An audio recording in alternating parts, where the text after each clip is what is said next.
a brief intro of what we're going to be doing today in this workshop. So we hopefully by the time we finish with this brief intro, more people will get a chance to come in. So Assalamu alaikum, Bismillahirrahmanirrahim. So this is the first session in the workshop for and about new Muslims. In the past 2 days, we heard from great speakers about the importance of dawah, tips to carry out dawah, and challenges to carry out dawah. And this workshop builds on that workshop, and it talks about new Muslims who, now that they have embraced Islam, what are the next steps? So we look at now that you have a new Muslim, how do you help them? How do they help themselves? Where do they get useful resources? And we also talk about tips to integrate them to our community. This is the general idea of the workshop. We're going to have, inshallah, 4 sessions. This first session is titled Mentorship Training to New Muslims, the Do's and Don'ts, presented by, I don't know,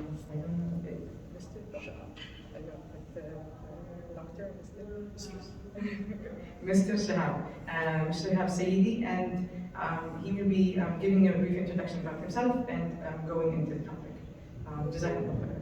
And just two notes. Please keep your masks on throughout the talk, unless you're asking a question, and feel free to use the app for Q&As.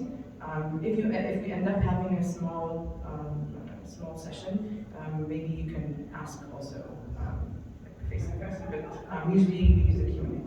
Jazakallah without further ado.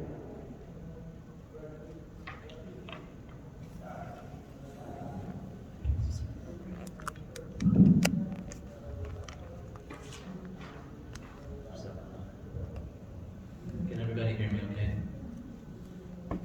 Bismillah, alhamdulillah, salatu wassalamu ala rasulillah wa ala alihi wa sahbihi. A'udhu billahi minash shaitanir rajim. Rabbi shrah li sadri wa yassir li amri wahlul 'uqdatan min lisani yafqahu qawli. Assalamu alaikum wa rahmatullahi wa barakatuh. Apologize, my bio is not up. It was a bit of a logistical issue, but basically my name is Shahab Sayyidi. I've been involved in da'wah and new Muslim and revert Muslim education and support for the better part, more than a decade actually. Going back several years within our own local community here in Naperville, at ICN, alhamdulillah, we were seeing a lot of people coming to Islam, and not just here in our area, in our neighborhood, but all over. But after they become Muslim, then what? Pretty much the next day, that was the end of it. So we're going to talk a little bit about what we can do, how we can help. There's a lot of aspects to new Muslim and revert Muslim support. I think in the second session after this, we'll talk more about that. But this session is specifically geared towards mentorship support. And I think some of the things that we're going to talk about are identifying potential mentors for new Muslims, ingredients for adequate training for the mentors, and resources available for mentors. I think the best way to answer the first thing, identify potential mentors for new Muslims, is to talk about who is not a good mentor for Muslims. So I have wanted to share some slides here. It's part of a mentorship training session that I do. We take it to other masajids. Our goal is to certify masajids for revert support, just like Mohsin. Many of you probably heard about Mohsin. Is an organization which supports those with special needs and their families, and they go about and give advice and recommendations on how a masjid, a masajid can support these families and these individuals. Likewise, I work with Gain Peace now. The work that I originally started in our local masjid has been expanded to Gain Peace nationally now. Alhamdulillah, we do a lot of support across the country, but we want to be able to take those skills and transfer them within the masajid so that they can take over those responsibilities, because the need is huge. alhamdulillah, the number of people coming to Islam in this country, it's in droves. We cannot keep up, alhamdulillah. So let's talk a little bit about mentorship training, inshallah. I'll speak for maybe half an hour. There's no way I'll be able to cover the entire slide set here. It takes a few hours, but I will hit on some key points, and then we can expand on that through the Q&A. So as I mentioned, Islam is the fastest growing religion, in fact, one of the fastest growing religions in America. And our masajids, our mosques are not prepared to accommodate these new Muslims.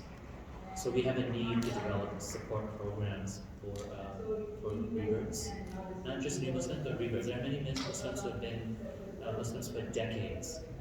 Some of them for a few years, they don't even know how to pray. They can't find someone to teach them how to pray. And that's a huge responsibility for us. Alhamdulillah, Allah has guided them. Brothers and sisters have done excellent work in giving dawah and bringing people, but then we can't lose them, and we will lose them if we don't support them. So we need volunteers, we need development and training for new Muslim mentors, Revert mentors, that's a better term probably. So what happens? The first day someone does their shahada, everyone is in tears, hugs, and going and asking to explain their stories and everything, making them feel like amazing, which rightly so. Alhamdulillah, they've been guided, they won't like it. Akhirah has been changed. They're sin-free, alhamdulillah, on that day. But then day 2, what happens? And then, who is teaching them? Who is coming to their house? Who is teaching them how to pray? Who is helping answering their questions? And then all the problems that come along with becoming a revert. Family, friends, spouses, colleagues. It is tremendous sacrifice our brothers and sisters make for the sake of Islam. So they want to learn how to pray. They want to learn about the practices of Islam. They have questions, the sects, there's cliques, there's racism, and we have to acknowledge the issues and problems in our own Muslim community. The goal that I like to see for a Revert program in terms of education mentorship is that initially we have separate programs for them. They're not comfortable going to the mainstream classes and dinners and so on and so forth, afraid of doing something wrong, asking the wrong question. So we have focused education for them. No one has to feel shy by raising their hands and saying, what is Fajr? If someone did that in the masjid, what would people, say? Alhamdulillah, some people maybe understand it, but a lot of people will not be. So that's the reason for the need for the initial classes and training and mentorship. The goal is at some point these people, these Revert brothers and sisters, they assimilate into the mainstream Muslim community, for better or worse. They understand the beauty of Islam and the shortcomings of Muslims. We are human beings. We have strong, we have our strong points and we have our weaknesses. For better or worse, it doesn't faze them anymore. But initially it will. Initially it does, and they need that support. They need to understand. As I mentioned, problems with friends, spouses, children, etc. When I initially started this work, alhamdulillah, I would say the majority of reverts these days are for a long time are sisters. At about 2/3. We've seen a transition recently where it started obviously decades ago, African American community, now into the mainstream American society, white American men, women, Hispanic, all kinds. But again, the majority of the people who come to Islam are sisters, and the ones who are seeking the most support are the sisters. Like in any education program you may see in our masjids, mostly women are trained. Not that men don't, but women do have the most interest. That being said, we see a lot of problems in the sisters. They have to go through tremendous problems. Sometimes people ask me, what is the issue? Why do we see so many problems? And I could never answer that question for years. But now I can answer that question. The reason for that is if you ask these brothers and sisters, brothers too, if you didn't have the problems that you have right now, would you have ever come to Islam? And they will all say no. It is through issues and challenges and seeking Allah that many, I shouldn't say vast majority, but many come to Islam. And over a period of time, those issues do get resolved. But what does that mean? The importance of not just education, but also counseling. There's so many issues that need to be addressed, and they can be addressed. But all of this together is what I would consider mentorship and support.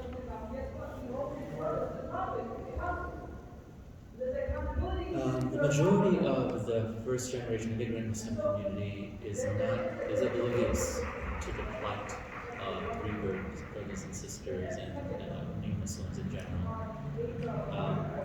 Many of these reverts will apostatize, sadly. Kamal Makki, anyone know Kamal Makki? He does a lot of what's called street dawah. You go out on the street, you talk to people about Islam, they become very emotional, they do the shahada. Alhamdulillah, wonderful. But according to him, the apostasy rate among many of these people could be up to 98%. Up to 98%. We're not talking just about the street dawah. Okay, other people who have studied and learned about Islam and come to Islam, it's a little bit different. It takes longer to lose their faith, but we can have rates of apostasy at that level. Okay, with the lack of support, and the main reason I would submit is the lack of support, which is non-existent in Muslims and masajids and communities. But when we have that support, you will see that the rate of apostasy or people leaving Islam is less than single digits. I mean, even among the people that I've worked with, hundreds of them, alhamdulillah, I've seen 1, 2, 3, 4, like that. The vast majority, with the training, with the support, will hang on and are in there for the long haul and will eventually make that critical transition, that assimilation of the mainstream community. But they may even stop calling themselves reverts. By the way, why do we choose the term reverts rather than converts? There's different opinions on it. A revert implies someone, people have come into the world as Muslims, and Allah has given them guidance to revert back to their faith that they were born with. There are other arguments, we don't have to go into that here. But why even use the term? Why even use the term? When the Prophet ﷺ, when the Muslims were coming to Islam, he distinguished between the people who were in Medina, he distinguished between the people who emigrated from Mecca, he distinguished between tribes. Why? Why? Because to cater to the individual needs. They're different needs. And the needs of reverts or converts, whatever you want to call it, is different. Some people ask, why do you have to call them? Why can't they just call them Muslims and let them just, because they have special needs, that's why. Can you make the mic closer to your mouth a little bit? I'm very sorry, it's just you're soft spoken. Sure. Is this better? Yes. Jazakallah khair. So once they have become Muslims and then they may come to the masjid, what happens? Sometimes they don't know how to pray, or they don't know how to pray properly. What happens to them is similar to what happens to probably all of us. We may be doing something in a different way, praying in a slightly different way, which is within the Sharia, right? Which is fine, it's supported by hadith, supported by the Sunnah of the Prophet ﷺ. Or they may be making a mistake. They may walk in front of someone while they're praying, not respecting the Sutta, right? They may make many mistakes. Some people will be understanding. Many will not. And I'll give you some examples. I mean, that I've seen in our own community and other communities. One day, there was a Revert sister. She became a Muslim. She chose a husband who was a Muslim. Unfortunately, he was not really a practicing Muslim. Never really emphasized the importance of Islam. She had 2 kids. Suddenly, she learned by the time the children are 7, they have to pray. she didn't even know how to really pray herself. No one taught her. She's been a revert for many years, married for 5-6 years, and still she didn't even know.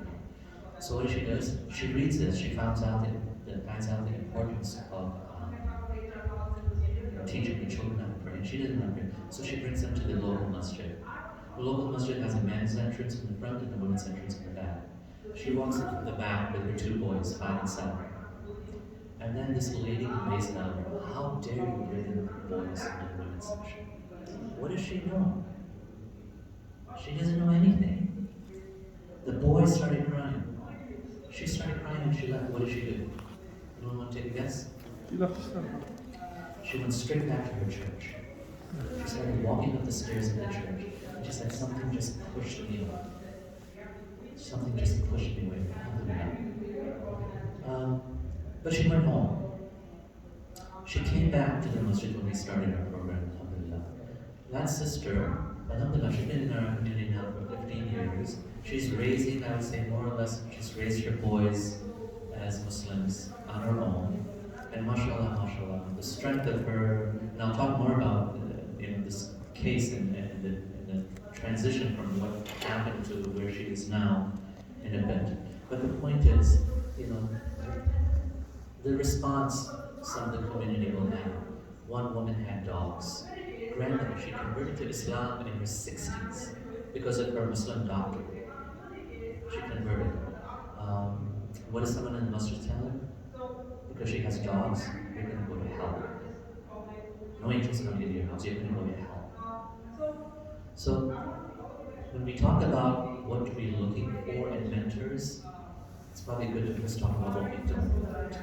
We don't want that. If you look at the way the Prophet ﷺ, not just all of the Sahaba were reverts, but the gentleness in which he used. Anyone remember the hadith of the Prophet ﷺ? A man walked into the masjid and started urinating on the walls. What was the response of the Sahaba? They wanted to go and attack this guy, right? He said, I'm finished. Then after he finished, he went and explained to the person, this is a place we pray, it has to be clean, so we shouldn't do that. That man talked about that incident years later, how it affected him. So the way we respond to these kind of things makes all the difference in how successful these people will be. Look at some of the challenging issues that reverts have. We're living in the real world. This is America. This is a country which does not have Islam, and by and large, many people have left religion. It's worse in Europe, but it's happening here. And even if they do follow religion, these kind of issues that are mentioned here, haram relationships. What are we talking about here? Men and women living together, men and men, women and women. Every kind of configuration we have out there, you're all aware. A sister married to a non-Muslim, or even a brother married to a non-Muslim.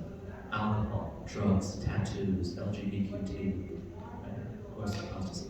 Now, on this list here, obviously apostasy, everyone knows, what does it mean? You leave Islam. You've left Islam. If you want to come back to Islam, you have to do your shahada again. Alhamdulillah, Allah's made coming to Islam very easy, out of His mercy. La ilaha illallah Muhammad Rasulullah. Okay? And then leaving Islam is very, very difficult. Now, it's in this list here, except for apostasy, which of these issues takes you out of Islam? Who knows? Haram relationships, men and women, men and men, women and women, married to a non-Muslim, alcohol, drugs, tattoos, LGBTQ, and everything that goes along with it. Which of those sins takes you out of Islam? No. Not one of them. Not one of them. This is the real world. Okay, so one thing we want in a mentor is to realize we're living in the real world and the lifestyles that people are coming to from Islam, towards Islam. Okay, now the question is how do you deal with each of these issues? Remember one thing, and I want to be very careful with this word. I know everyone here is familiar with the word kafir, but when we talk about kafir, what does kafir mean? Someone who's really covering the truth. They know the truth and they've chosen to reject it. We need to be very careful with that term, especially with reverts. They have family members who they love, their parents, their siblings, their children, right? We need to be very careful because, when you talk about who can you pray for, who can you pray for after they die, so on and so forth, we need to be careful and explain what the word kafir is. I know everyone here is familiar with it, but the point is, the worst of Muslims is better than the best of the one who hides and rejects the truth. Okay? Well, so that goes in line with the fact that people may be involved in many sins, but first of all, they need to be transitioned, they need to be educated, guided, right? How long did it take the best of Muslims ever to perfect their faith? Specifically, how many years? 23 years, from prophethood to the when the Quran revelation stopped and the Prophet was in that. 23 years to perfect their religion.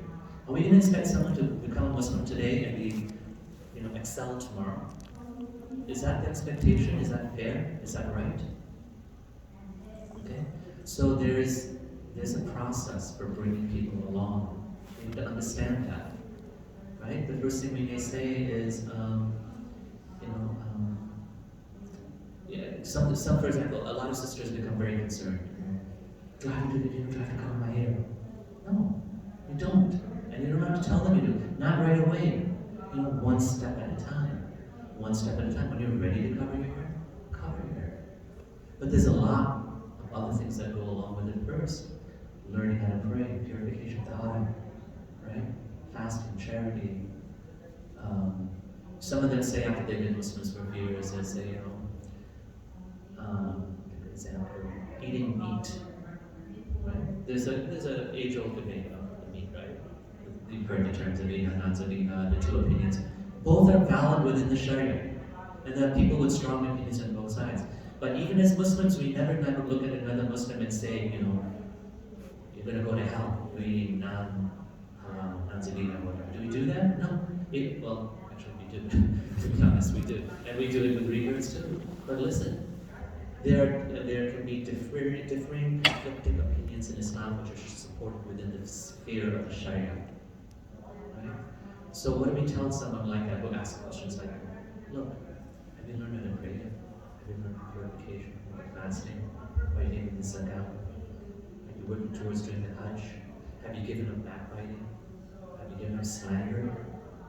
When you get there and you're done with that, then let's talk about the differences of opinions. This is not the time to worry about it. If you want to follow what you want, that's fine. If both opinions are supported. But that's the approach we want to take. So 23 years for the best of Muslims to practice faith. This is Ayah, chapter 5, verse 3 of the Quran. And also, the second verse of the Quran, right? Allah forgives all sins. All sins can be forgiven. Alhamdulillah, coming to Islam, these folks, these people, are guaranteed that one day all of us will be in Jannah. But that's not a guarantee that we will not be questioned.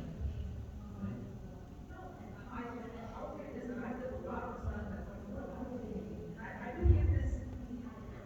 not going to go through all of these. So what are we looking for in a mentorship? Make sure we're 20 minutes. And I want to make sure that we have a little Q&A opportunity too. So what do we want? Assistance with declaring the Shahada. Alhamdulillah, that's an easy one. Right? I'll give you an example of a Shahada I had a few weeks ago. This sister called from New York. And she said, I want to learn about Islam. My friend is a Muslim. She's very sad because she's not getting support. I want to learn about Islam. Okay. So start talking about the concept of one God, the concept of belief in the prophets and the last messenger of Muhammad, the belief, the Islamic beliefs regarding Jesus. And she said, do you guys have a Bible? Really, really basic questions. She didn't know much about Islam. Really basic questions. You guys don't worship Jesus? So I said, okay, and here's the answers to your questions, and after discussion, I said, okay, we'll send you a little package of information, give you more information. You can look it over, if you have more questions, give us a call back. decide. If you decide that this is, you're interested, we can help you and show you how to become Muslim. And then she said this, she said, I'm ready to become Muslim. I'm ready to become Muslim. Why? She said, I had a dream. I became Muslim. I never agreed with the Catholic concept of God. I could never, I did arguments with my mother, with my church, and so on and so forth. I had a dream that this is the truth, and I wanted to do a shot. Remember the question she was asking? Do you worship Jesus? Do you have the Bible? This was her level of knowledge.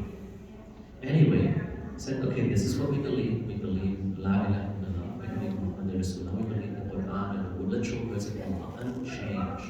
We don't question him in the Quran. Okay? That's when we say Muhammad Rasulullah, that's what we're basically emphasizing. You never met Muhammad sallallahu alaihi wasallam, but you know about him because of the Quran. You believe the Quran are the words of the truth from Allah, that's why you accept it. And everything else. Are you ready to do Shahada? Yes. And then in English to make sure she understands, I heard. And then she starts crying. She's crying in the middle. I said, are you okay? Are you sure you're ready for this? And she said, I saw this in my dream that this was happening. And she composed herself and started again. Her only request was, my friend is very sad, she doesn't have support. Will I get support? Yes, inshallah, we'll give you support. We'll talk about it in the next session, inshallah, what kind of support we do all these folks from the beginning. What's my point in raising, in mentioning this story? Her level of knowledge of Islam was virtually zero. Except today she learned La ilaha illallah Muhammad Rasulullah. What does it really mean? Now, if she goes, enters the masjid and kind of asks questions and stuff, we need people there who can support her, who can walk her through, right? And that's all she wanted was support.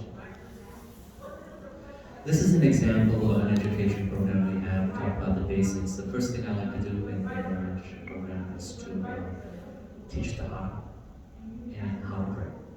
Right? The one thing they need to learn is Surah Fatiha.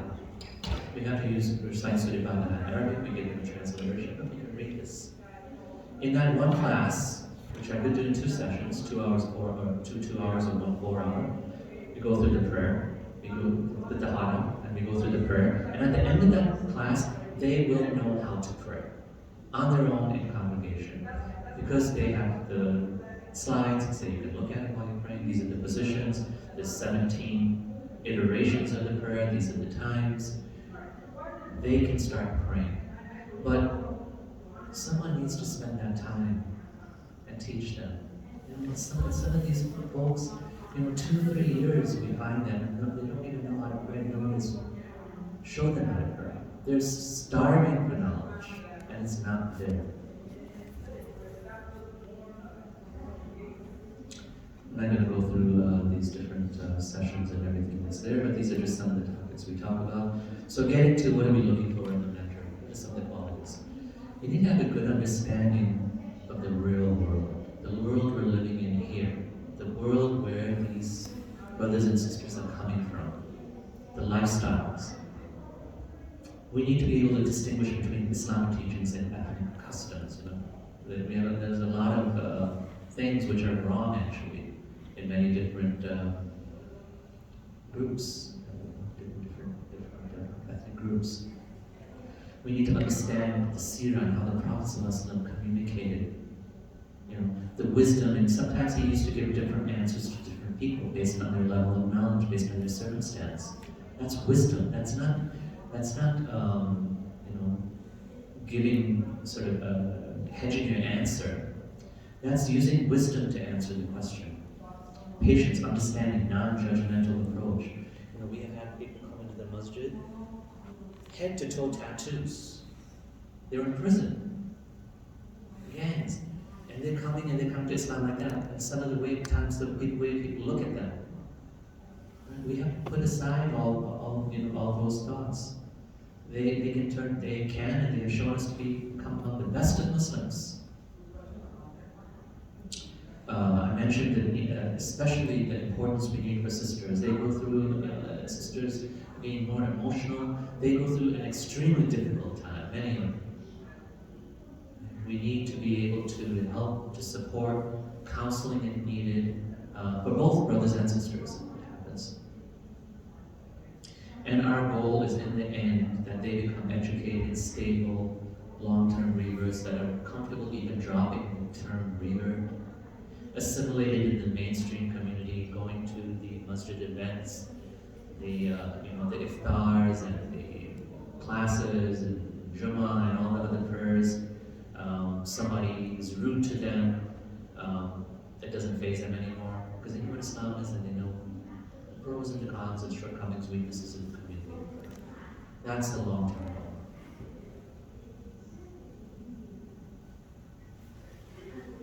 I want to mention one other case, very sad, but this is the reality of the masjids. We went to a community dinner. We have a once a month community dinner, before COVID anyway. And two of the brothers who were in my class, it's a weekly class and learn Islam, were basically sitting there twiddling their thumbs. I walk in the room. So I noticed people walk in, they're very happy, they're genuine, they say salam, but then they go, they set in the little, that's right to use the term cliques, but different groups. Social circles, yeah. Talking, speaking their own language. These guys were sitting by themselves. This happens a lot.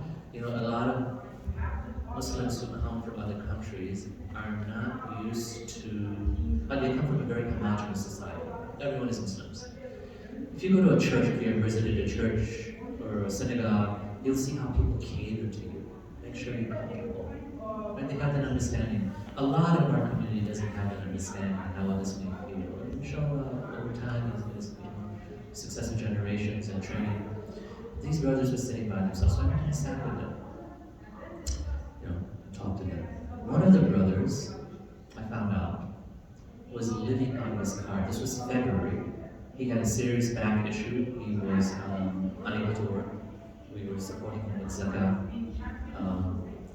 And I didn't know it myself until I got there, but he was living in February out of his car in the Muslim parking lot. No one asked him, how are you doing, how's things? If they would have asked him, he would have told them. Living in his car, and at that time it was teens, single digits. This is the stuff shouldn't happen. Right? We have to make an extra effort to make sure that these new brothers and sisters feel comfortable, that we're talking to them, that they feel included. It's not going to happen with the entire community, but we need a group of people who are dedicated towards supporting them, mentors, a buddy system, that kind of thing. So very quickly, I'm going to stop here and open up for questions. We need to follow up on the local shahadas. We have the shahadas, after hugging them and hearing their story and shedding tears, make sure you call them back the next day. How you doing? Are you coming back? We have these programs, setting up classes. This is something we'd like to do at KPs, is to, as I mentioned at the beginning of this session, we want to be able to make masajids revert friendly. And then advertise them so reverts know which masjids are revert friendly and won't feel shy to go to them. And we'll go there and get the support.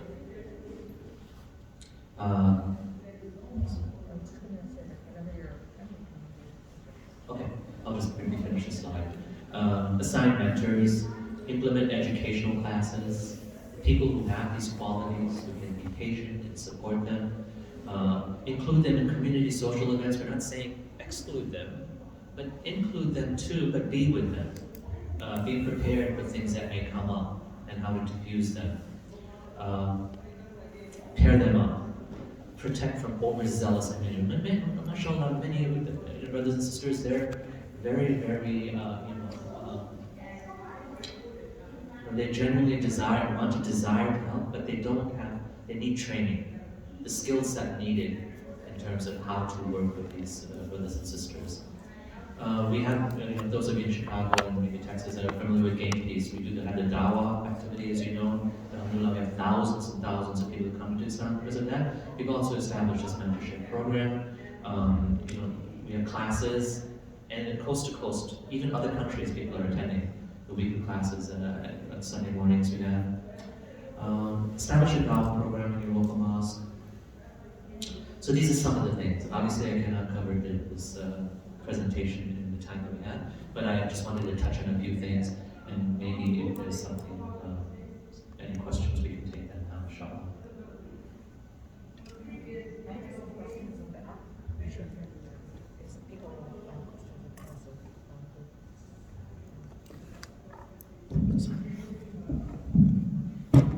So, Assalamu alaikum. I'll go through the questions that you guys put on the app, but please feel free to ask your questions as well.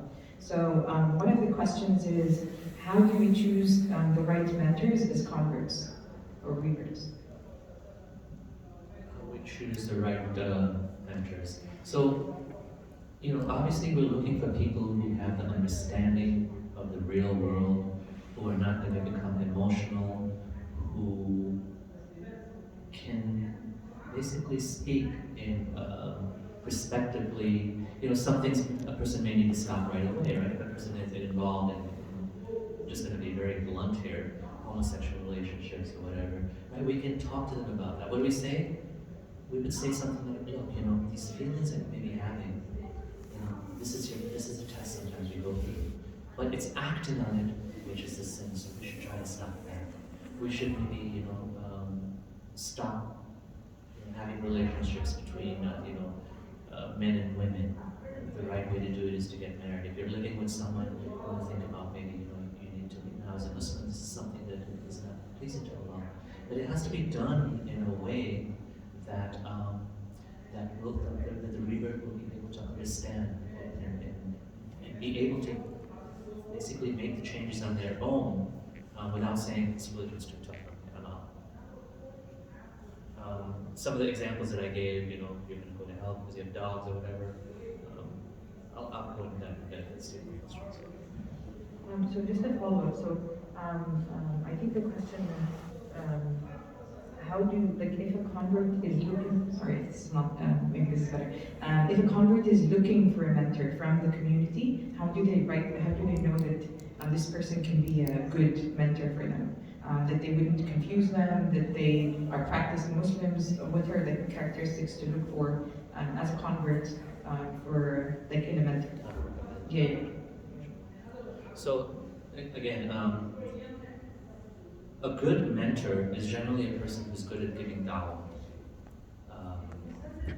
A good mentor, as far as setting up the program, you basically have to start bringing people in. You have to have some training. You may look at different people and see how they treat just a regular community in terms of their teaching and their children. Our youth are going through so many issues. How do they approach it? Someone who can talk to you, someone who can do dawah, someone who's not going to be fazed by hearing the different things, is usually a good candidate for providing mentorship support.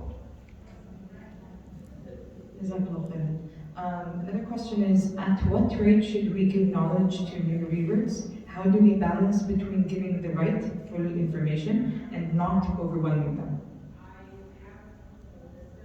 Okay, so again, the first thing I like to teach the new revert is how to get the correct knowledge of Islam. Our religion comes from 2 or 3 sources, right? Quran, Sunnah, and if there are particular issues, fiqh-related issues, from scholars who are qualified, both in Islam and in contemporary issues, right? So I always tell them, look, you'll never stop learning. None of us do. We'll always be learning. But the important thing is, how do we get our knowledge? We go to the internet, there's all different stuff.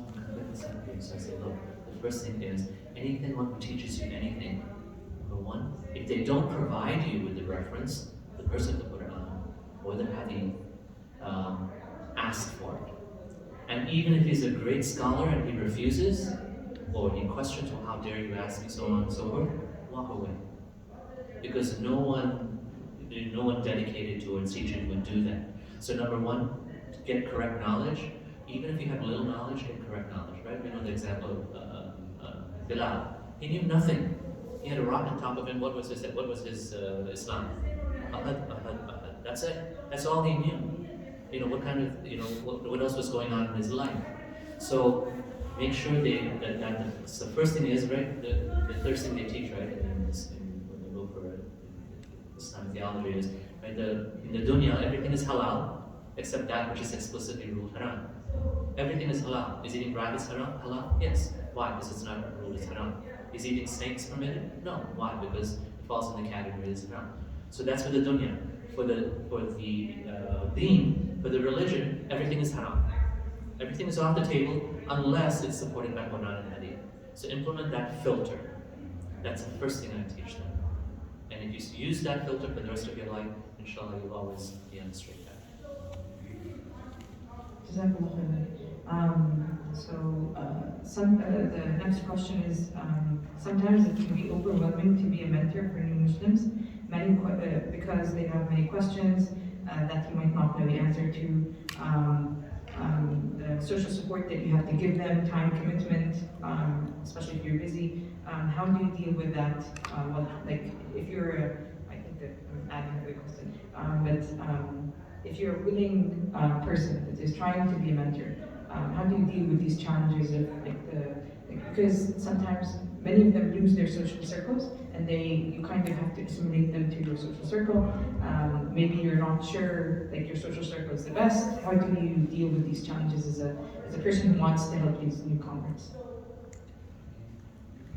So yes, it can be overwhelming, especially if you're supporting many.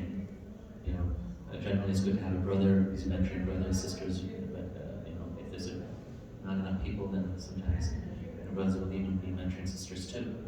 But it can become overwhelming. Some organizations use something called a buddy system. You assign one person, one sister, one brother. The way you can sort of lighten the load is sort of bring them into your own social circle. The sister I gave you an example of earlier, who was shunned and thrown out of the masjid. A few years ago, alhamdulillah, my daughter got married. So we invited her and her boys. She said, we're so excited. We've never been to a Muslim wedding. She's been in the community for over a decade. No one ever invited her to a wedding. So try to incorporate them into your like as friends.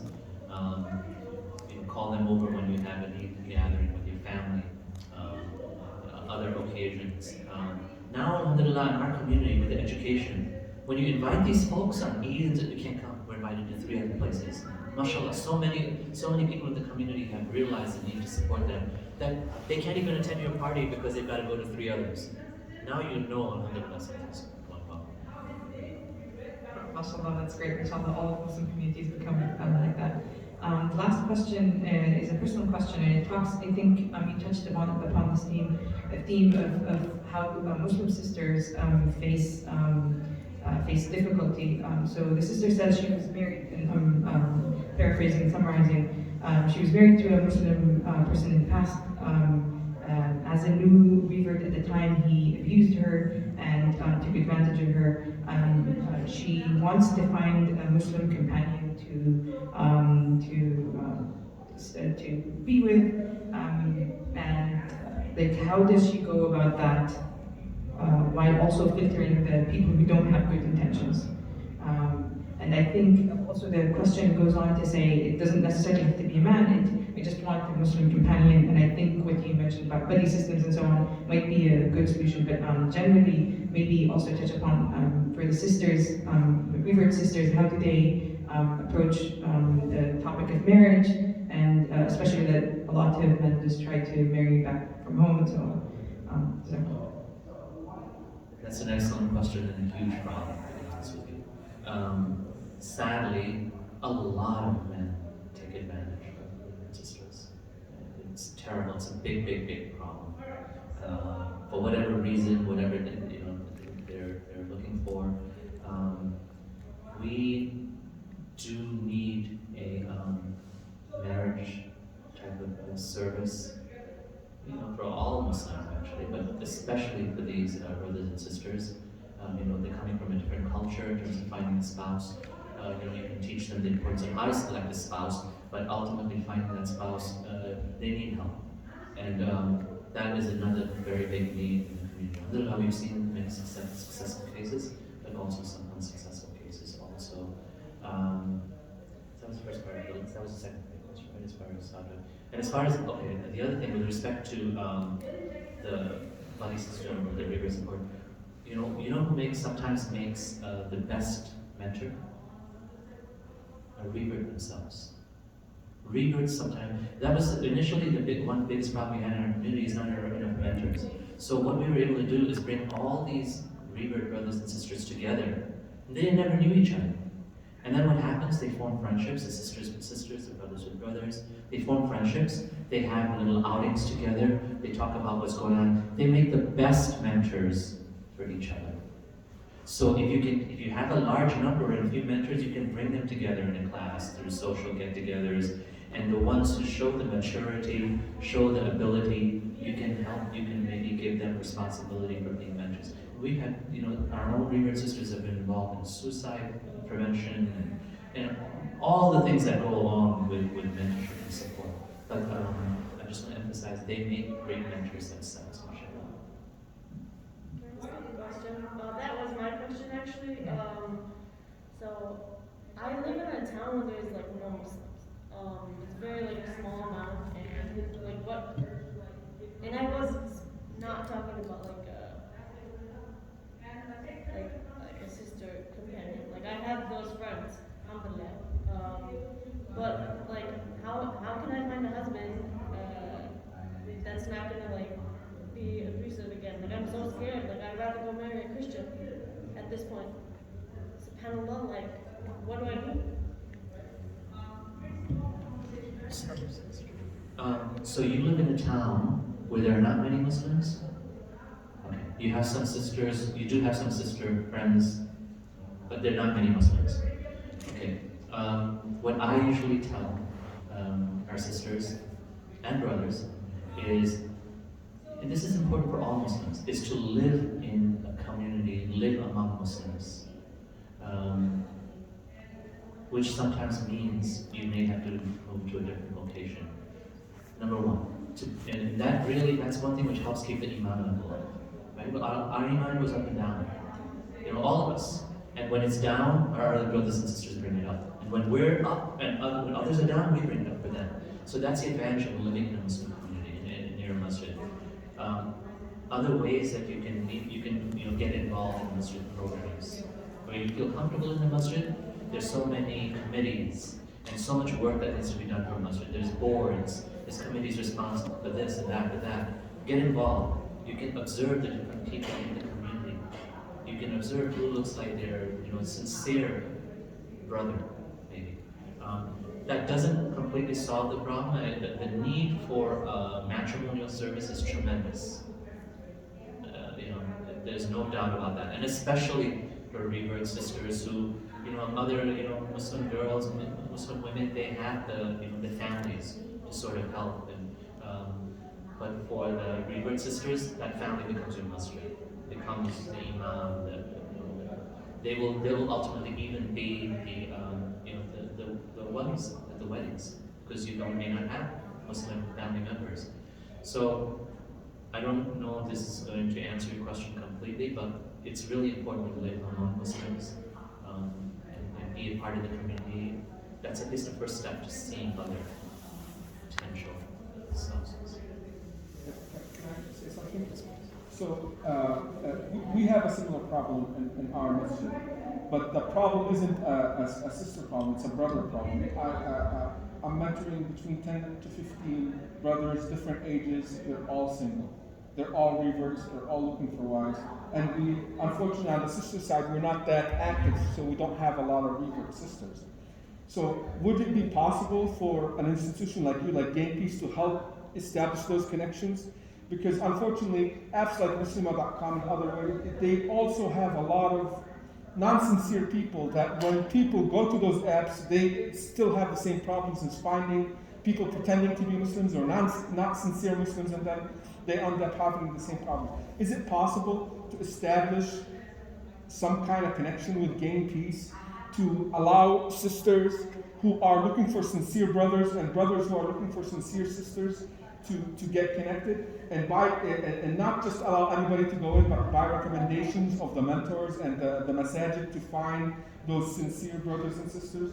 Is there any way possible that Game Peace can, even organically right now, to just have some help with that? Definitely, we need organizations to be involved in this area. I can tell you what Game Peace does right now. One of the things we do is, at least until the pandemic hit, we used to do Revert conferences every year, where we would have people coming in from all over the country, and many brothers and sisters, and opportunities. Even in our own community, we do Revert functions to bring Revert brothers and sisters. And that's not to say that Reverts have to marry Reverts, that's not to say that. But the point is getting people together, involved, just going along with the line, getting involved in the community, in the masjid, being able to see many different people. That being said, the need is there for Game Peace and other organizations to have a matrimonial service. There are some out there, I'm familiar with some, that are good. They do screen out people like this. People are vetted pretty thoroughly. And yes, just like we have this mentorship program here, we need a matrimonial service. There's no doubt about it. It's not there yet. But yes, Game Peace and other organizations should definitely play a role in that. Sorry, that's probably not the perfect answer. I know that even here, Mas-Icna has something going on, right? Matrimonial service going on. Can you give comment on that? So just got an idea, And you can bring your when we're talking about having matrimonial service, that's going to be like a big organization, or like I don't know, it's covering like a very large area. But for example, somebody living in like a small area, a local area. So just a thought came to me that in the masajids or in Islamic centers, we have the imams or like the people involved in the masjid. They kind of know, like they see people coming and going. What there's no masjid close by. I think that's the thing that the sister has. You can still reach out to masajids in another city and then like keep them like. I have a suggestion. What they can't initially, they have one sister who's running WhatsApp group for the whole Detroit suburbs, and actually she helps other people from Ohio and different areas. This would be an easy way, like for people to reach out. This sister has two other sisters who are helping them. On a small scale to help a couple of states, but I think this could be scaled out, and she could have a team already where we can start laying out profiles of people to make sure that the brothers are sincere, the sisters are taking serious. So that would be like a core start, especially to scale up to places where there are no community, no masjids. That could be a way. And I could connect you with those sisters who are running this WhatsApp group. It's very fair. Because if anybody has anything like that, I would love to be a part of that. Like I said, I have the opposite problem. I literally have 15 brothers who are looking for appropriate sisters, and I'm having a hard time finding appropriate sisters for them. I think we can take one more comment, and then maybe this becomes a side with brother. I'll just add one thing, maybe also as part of this mentorship program that we have within Game Peace, we have these WhatsApp groups. With all the Revert brothers and sisters that we have, as soon as they do the Shahada, I send an invitation to join. And they join. So we have two groups, one which is based on the class, which is a moderated group. And the other is an open discussion group where all the different things that are, different issues that are being faced by the brothers and sisters are discussed, including marriage and other things. But the classes that we do are online. So we have people coming from, not just California to New York, but even other countries. People rotate in, they rotate out. But this is another good way of expanding the contents. SubhanAllah, my closest friend is a Revert, and I ask that you guys make dua for her as well as any other Reverts. May Allah SWT make their journey easy on them. But who is considered a mahram? Is that different for reverts or is it the same? Is what? Who is considered a mahram Mahram. for reverts? There is no matter. But I mean, when it comes to marriage, the imam of the masjid, their teacher, or someone in the community, reputable person in the community, is oftentimes the wali for the sister. But there's, in terms of anyone becoming a mahram, but when it comes to marriage, yes, marriage, even counseling, teaching, and all that can be done, but it's not an official relationship. Jazakumullah khairan. I really like the organic side talking, and maybe sister, for your sake, like, just connect with these directly. Inshallah, in the future, they'll have something more more structured. Jazakumullah khairan all. We're going to have our second session in the